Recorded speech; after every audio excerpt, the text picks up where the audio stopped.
चलिए भारत के ड्रग्स और नार्को टेरर के खिलाफ छेड़े गए इस महायुद्ध के विश्लेषण में गोता लगाते हैं।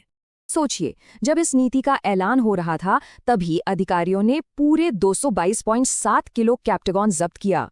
इस कुख्यात जिहादी ड्रग की उस खेप की कीमत लगभग 200 करोड़ रुपए थी। बिल्कुल हैरान करने वाला। वामपंथी उग्रवाद को कुचलने के बाद अब देश का पूरा फोकस इन नार्को तस्करी नेटवर्क्स की जड़ें काटने पर है। अब देखिए, भारत की भौगोलिक सीमाएं इतनी विशाल हैं कि हर तरफ से चौकसी रखना एक बहुत बड़ी चुनौती है। दिक्कत यह है कि भारत डेड क्रीसेंट और डेड ट्रायंगल जैसे दो विशाल ड्रग उत्पादक क्षेत्रों के बीच फंसा है। और खतरा हर तरफ से है। जमीनी रास्तों से हेरोइन, तो श्रीलंका के रास्ते ड्रोन से गिरने वाली कोकीन। ऊपर से नेपाल की खुली सीमाएं और पड़ोस की आर्थिक तंगी इस ड्रग तस्करी को बेहद फायदेमंद बना देती हैं।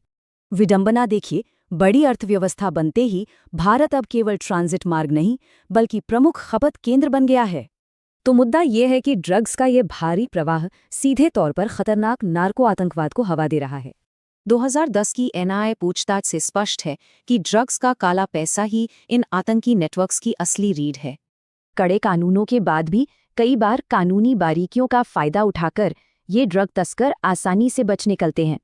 इस विशाल संकट को जड़ से मिटाने के लिए सरकार का लक्ष्य बिल्कुल स्पष्ट है, 2047 तक ड्रग मुक्त भारत।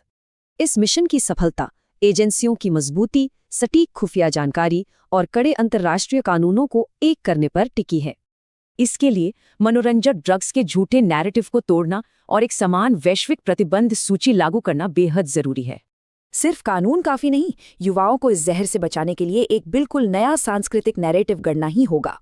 सवाल यही है, क्या वैश्विक कानून इन अमीर सिंडिकेट्स को पछाड़ने के लिए समय रहते एक साथ आ पाएंगे?